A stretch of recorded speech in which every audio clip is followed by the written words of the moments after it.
여러분은 몇 살까지 살고 싶습니까? 어두운 골목으로 들어가자 낡은 유모차에 폐지를 가득 싣고 위태롭게 언덕을 오르는 한 노인의 굽은 등이 보입니다. 불과 몇십 년 전까지만 해도 장수는 가문의 영광이자 축복이었습니다. 하지만 2026년 대한민국에서 오래 산다는 것은 누군가에게는 소리 없는 공포입니다.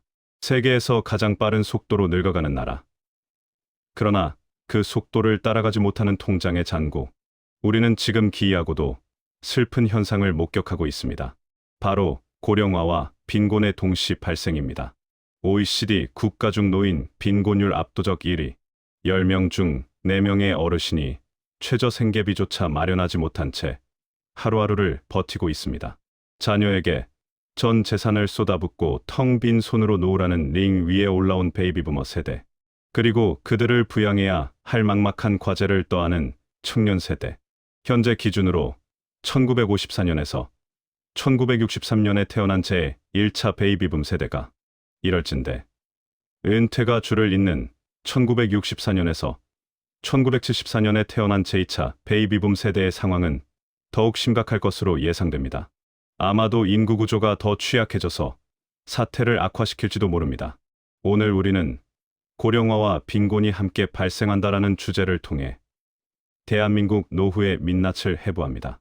왜 우리는 죽을 때까지 일을 멈출 수 없는지, 국민연금은 왜 우리에게 희망이 아닌 불안이 되었는지, 그 적나라한 데이터와 사실을 통해 우리 모두의 미래를 위한 비상구를 찾아보려고 합니다. 좋아요의 엄지와 구독의 검지는 열정으로 이어집니다. 낡은 아파트 경비실에서 늦은 밤까지 CCTV를 지켜보는 70대 남성이 있습니다. 그의 책상 위에는 자녀의 결혼식 사진과 가족들과 함께 찍은 사진이 놓여 있습니다. 그는 평생 자녀를 뒷바라지하며 살았고 준비 없는 은퇴로 인해 지금 수중에 남아있는 자산이 거의 없습니다. 대한민국의 노인 빈곤율은 약 40% 내외입니다. OECD 평균이 14% 수준인 것을 감안하면 한국의 노인 빈곤율이 OECD 평균보다 3배 이상 높은 수치입니다. 우리나라는 가히 노인 빈곤의 섬이라 할 만합니다. 노인의 빈곤은 다른 말로 하면 부모라는 이름의 파산입니다. 대한민국 베이비부머 세대는 세계에서 가장 성실한 세대였습니다. 하지만 그 성실함의 방향이 오직 자녀를 향해 있었다는 것이 비극의 시작입니다. 치솟는 교육비, 남들만큼 시켜야 했던 결혼 지원, 그리고 내 집 마련. 이 세 가지 관문을 통과하고 나면 부모의 손에는 낡은 집 한 채와 텅 빈 통장만 남습니다. 자식 잘 되는 게 내 노후지라고 믿었지만 정작 성인이 된 자녀들은 본인 앞가림하기도 벅찬 세상이 되었습니다. 그들이 어렸을 때 보았고 진리처럼 들었던 자식의 봉양은 그저 희망으로 만들어진 신기루처럼 되었습니다. 자녀를 결혼시키면 부모의 소임은 끝난 것으로 생각했습니다. 그런데 문제는 자신이 처할 상황을 예상하지 못했다는 것입니다. 이제 70대의 생계형 노동은 일상화되었습니다. 은퇴라는 단어는 그대로의 의미를 잃었습니다. 60대의 직장에서 밀려나면 70대에는 폐지수거, 단순 경비, 청소 등 저임금 노무직으로 뛰어듭니다. 데이터가 말해줍니다. 한국 고령층의 고용률은 세계 최고 수준입니다. 하지만 그것은 보람찬 노후를 위한 자아 실현이 아닙니다. 당장 오늘 저녁의 끼니와 약값을 마련해야 하는 생계형 노동입니다. 그나마 믿고 있던 국민연금의 배신도 한몫했습니다. 노후를 보장하는 마지막 보루라고 믿었지만 오히려 불안의 근원으로 전락했습니다. 2055년 기금 고갈이라는 뉴스 자막이 불안을 더욱 가중시킵니다. 이는 노인뿐 아니라 20대, 30대 젊은이들에게도 같은 불안을 느끼게 합니다. 결국 노후의 최후 보루여야 할 국민연금. 하지만 지금 국민연금은 대한민국 세대 갈등의 화약고가 되었습니다. 기금 고갈의 공포는 점점 커지고 있고 정부가 내놓은 정책은 국민연금 가입자들의 불평만 만들어내고 있습니다. 더 내고 덜 받는 개혁. 이것이 개혁이라고 믿는 사람은 별로 없습니다. 저출산으로 돈 낼 사람은 줄고 고령화로 돈 받을 사람은 폭증합니다. 2050년대 중반이면 기금이 바닥날 것이라는 전망은 이제 상식이 되었습니다. 그럼 기금이 바닥나지 않게 보험료를 더 많이 내면 되지 않을까요?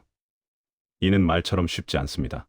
이미 실질임금이 정체된 서민들에게 노후를 위해 보험료율을 15%, 20%로 올려라 라는 요구는 당장의 생존을 위협하는 가계 부담으로 다가옵니다. 국민연금이 처한 현실은 앞으로 세대 간의 갈등을 더욱 심화시킬 수 있습니다. 세대 간 불신의 벽이 더 두껍고 높아지기 때문입니다. 고령 세대는 말합니다. 우리는 국가를 위해 평생 헌신했다. 약속된 연금을 달라. 하지만 청년 세대는 말합니다. 우리는 내기만 하고 정작 우리 차례엔 한 푼도 못 받는 것 아니냐. 이건 세대적 착취다. 현재 노년층은 낸 돈보다 훨씬 많이 받는 구조 속에 있지만 2030 세대는 부양 부담만 가중되는 상황입니다. 국민연금에 대한 근본적인 불신은 사회 통합의 큰 걸림돌이 되고 있습니다. 이제 국민연금은 전 세대의 공포가 되었습니다. 설 명절입니다. 3대가 모인 저녁 식사 자리. 하지만 화기애애함보다는 서로 눈치를 보며 돈 이야기를 아끼는 무거운 분위기입니다. 이런 장면이 과거에는 있을 수 없었습니다. 물론 3대가 모이는 장면이 미래에는 사라질지도 모릅니다. 세대별로 불안의 원인과 그 결과로 나타나는 사항들을 정리해 보려고 합니다. 이제 고령, 빈곤은 노인들만의 문제가 아닙니다. 이것은 대한민국 전 세대가 각기 다른 이유로 짊어진 연대 책임입니다. 첫째로 고령 세대입니다. 노인들이 느끼는 불안의 핵심 원인은 생계비 부족과 의료비 부담입니다. 결과적으로 은퇴 없는 노동을 지속해야 합니다. 게다가 세대 간 단절로 인해 고독사의 공포가 있습니다. 둘째로 중장년 세대입니다. 이들은 부모 부양과 자녀 지원이라는 이중 부담으로 샌드위치 신세가 되었습니다. 은퇴 전까지 지출하는 인생을 살다가 정작 본인의 노후 준비는 포기하고 심지어 자녀에게 자신이 가진 자산을 이전하는 상황이 되기도 합니다. 셋째로 청년 세대입니다. 젊은이들은 저출산의 당사자로 급증하는 세금과 연금에 대한 불안에 있습니다. 물론 일자리를 얻는 것이 과거보다 힘든 것도 사실입니다. 이들은 자산 형성을 포기하고 결혼과 출산을 기피하게 됩니다. 중장년층은 부모를 모시느라 정작 자신의 노후를 준비하지 못하고 청년층은 부모 세대의 빈곤을 지켜보며 나도 저렇게 될지 모른다는 공포의 미래를 포기합니다. 대한민국은 지금 세대 전체가 가난의 공포에 포위된 상태입니다. 전통시장은 텅 비어가고 도심의 상권은 무너지고 있습니다. 소비가 바닥을 치는 데 반해 요양과 관련된 시설은 늘어갑니다. 대한민국이 점점 활기를 잃어가고 있습니다. 고령 빈곤은 개인의 불행으로 끝나지 않습니다. 그것은 국가 경제 전체의 활력을 갉아먹는 구조적 암입니다. 전국적으로 내수시장의 실핏줄이 막히고 있는 실정입니다. 소비의 주축이 되어야 할 인구층이 돈이 없으니 내수시장이 살아나지 않습니다. 젊은이들은 좋은 직장에 들어가고 안정된 월급을 받고 은퇴한 노인들은 주머니가 두둑해야 여행도 가고 외식도 해야 돈이 돕니다. 하지만 현실은 구직 포기와 실직이 만연하고 약값과 월세를 걱정하며 지갑을 닫으니 그들이 이용하던 식당과 상점들도 줄줄이 폐업합니다. 특히 노년층에 대한 사회적 비용은 폭발적입니다. 빈곤은 질병을 부르고 질병은 복지 예산의 폭증을 부릅니다.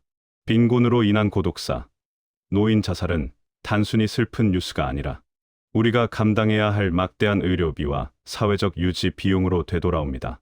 그럼 대책 없이 이대로 주저앉아야 하나요? 아닙니다.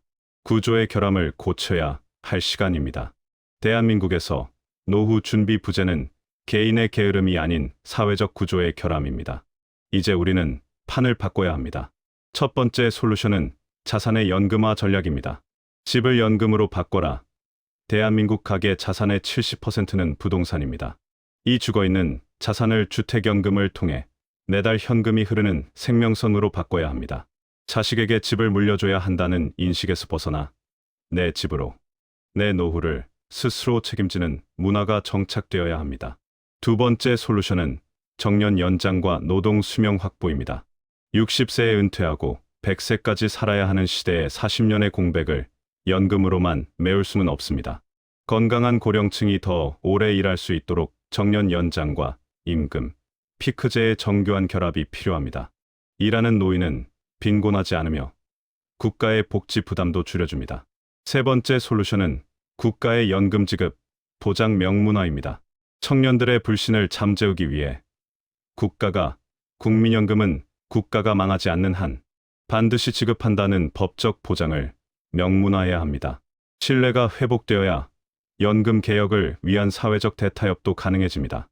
청년이 국민연금에 대해 손살에 치면 존립 자체가 힘들어집니다. 늙음이 두렵지 않은 나라를 향해 우리는 준비해야 합니다. 고령화는 인류가 누려본 적 없는 새로운 미래입니다. 하지만 그 미래가 빈곤과 짝을 이룰 때 장수는 축복이 아닌 저주가 됩니다. 우리는 지금 골든타임의 끝자락에 서 있습니다. 자식에게 모든 것을 내준 부모를 비난할 것이 아니라 그들이 존엄하게 생을 마감할 수 있는 시스템을 짜야 합니다.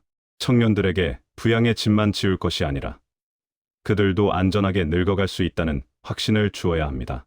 고령화와 빈곤의 연결고리를 끊는 것, 그것은 단순히 복지를 늘리는 일이 아니라 대한민국이라는 공동체의 지속 가능성을 지키는 일입니다. 늙음이 가난의 동요가 되지 않는 나라, 당신의 미래가 오늘보다 더 빛날 수 있도록 우리는 지금 이 거대한 변화에 응답해야 합니다.